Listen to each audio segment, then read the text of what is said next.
A drone shot from UNTV drone captured how the construction of permanent housing units in Tacloban City progresses. On the 8th of November, residents of Tacloban City will mark the third-year commemoration of Super Typhoon Yolanda, and yet many houses are not yet fully constructed while the others are yet to be built. Currently, only 200 families are living in permanent housing units in Tacloban. The City Housing Department says they plan to construct 2,000 houses here, but only 989 families were able to occupy these houses. The National Housing Authority was able to complete some of the housing units, but the completed ones are still have to be checked by the city engineer before the houses are recommended for occupancy. Tacloban City Mayor Cristina Romualdez says President Rodrigo Duterte is set to inspect permanent shelter units in the north and will also look into the condition of affected residents. Actually, before pa kami nagplan ng anniversary, we heard already that he was going to come, not only for the anniversary, but even to check, the housing and all these other things here, sa Yolanda victim. So, we're really hoping that he will be with us during the memorial. Meanwhile, the city government also targets to transfer 16,281 families, including those living in danger zones, to permanent houses until 2018. Our major problem, I think, for Tacloban now is moving these people living in the danger zones doon sa safe area. Kaya nga talagang tinututukan namin yung tubig. Para talagang yung basic services, magkaroon sila at para ma-move sila doon sa kanilang dapat tirahan. Ray Pilayo, UNTV News and Rescue, Philippines. The Philippine government hopes that fishing without Chinese interference in Bajo de Masinloc will last long. Rosalie Cos will tell us why. It has been 4 years since China seized the Scarborough Shoal or Bajo de Masinloc and prevented the Filipino fishermen in the area. This is one of the disputed territories of the Philippines and China in the South China or West Philippine Sea. However, last week, Filipino fishermen started to return in the area and fish without Chinese interference, though Chinese Coast Guard vessels are still present.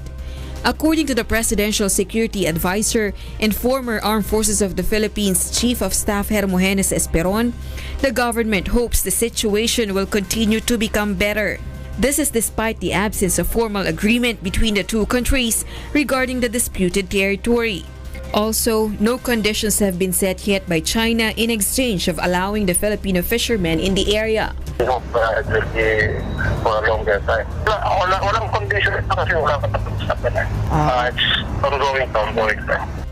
According to the Chinese government, the Philippines and China are in communication of the fishery cooperation and fishing industrial cooperation, which were initially discussed during the recent state visit of President Rodrigo Duterte in China. Chinese Foreign Ministry spokesperson Lu Kang says it is possible for the two countries to return to the track of managing disputes through consultation and focusing on cooperation. Meanwhile, the Philippine Coast Guard keeps on patrolling in the area and also looks after the Filipino fishermen. Yeah, Coast Guard, nakakapunta rin naman sa atin doon. Coast Guard lang nandun sa kanila yan, Coast Guard din tayo. Rosalie Cos, UNTV News and Rescue, Philippines. The Filipino Community Council of Australia has recognized UNTV's partner in public service, Members Church of God International, in a gala dinner at Queensland, Australia. Nina Bascon tells us why.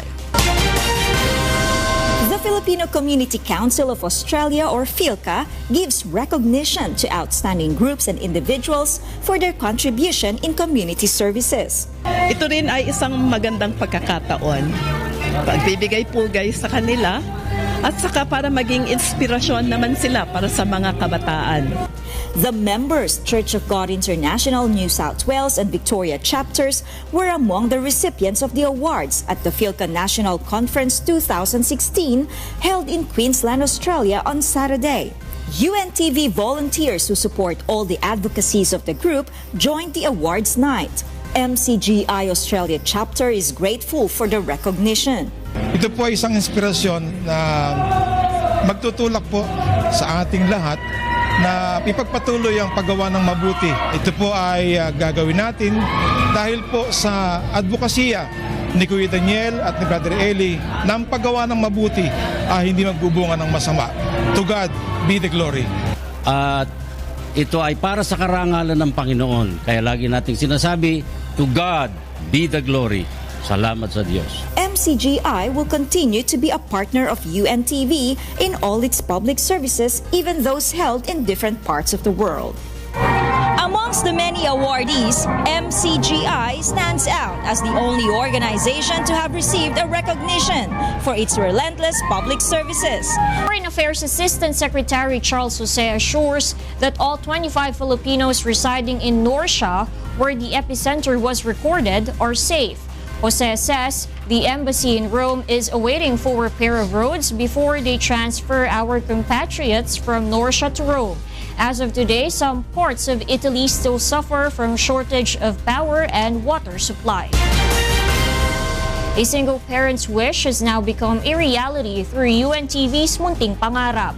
June Soria will tell us why. Ang munting pangarap po, magkaroon lang po ako ng kahit kaunting puhunan po para makapagtinda-tinda po. Lalo po ngayon mahina po ang buko salad. Gusto ko meron pa po ko ibang matitinda ng kamutikyo, banana Q, turon, o kaya yung lumpia. So ngayon, ito ay dagdag na pangkabuhayan at saka iba pang mga pwede nilang maitinda sa araw-araw. UNTV's Munting Pangarap has granted the wish of Sanel Taguba, who wants to earn more as she raises her 4 children alone since her husband passed away 10 years ago. Nell, a resident of Quezon City, is usually seen genially peddling her iced candies. And when it rains, she offers laundry services. Mahirap po magpalaki ng mga anak, lalo po single parents po. Minsan hiningi ko na lang po sa taas. Pag ako po may problema, pinapanalangin ko po. Pinapasalamat ko po sa Diyos. Unang-una po, iniingatan po yung mga anak ko. Tapos, binibigyan po sila ng lakas. Despite being a single parent, Nell has managed to raise her children responsibly and caring. Papasalamat po ako sa Diyos kasi binibigay ni Mama lahat ng gusto namin. Nagpapahirap si Mama magtrabaho para bigyan kami ng magandang kinabukasan. Mag-aaral po ako ng mabuti para po kapag nakapagtapos na po ako ng pag-aaral, pwede ko na pong tulungan yung mama ko at yung mga kapatid ko para maiahon ko po sila sa kahirapan. Maraming salamat po, Kuya Daniel. Natupad na rin po sa awa ng Diyos po ang aking munting pangarap po. Ilang taong ko pong kaso hindi ko po sukat akalain na nabunot po ako.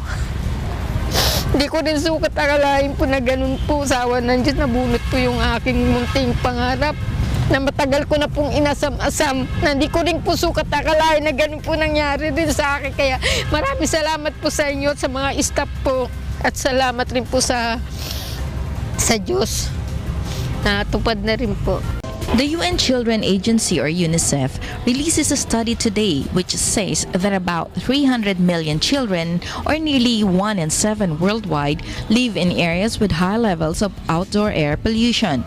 UNICEF says that children's growing bodies are most vulnerable to damage because of the air that is at least 6 times dirtier than international guidelines set by the World Health Organization.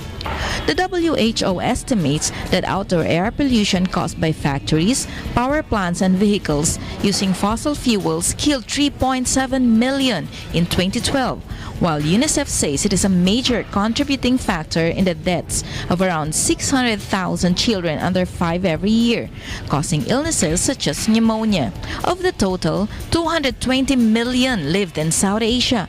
It identified the regions with satellite imagery developed by NASA. Because of this, UNICEF has called on almost 200 governments that will meet in Morocco this November for talks on global warming to take urgent action to reduce air pollution.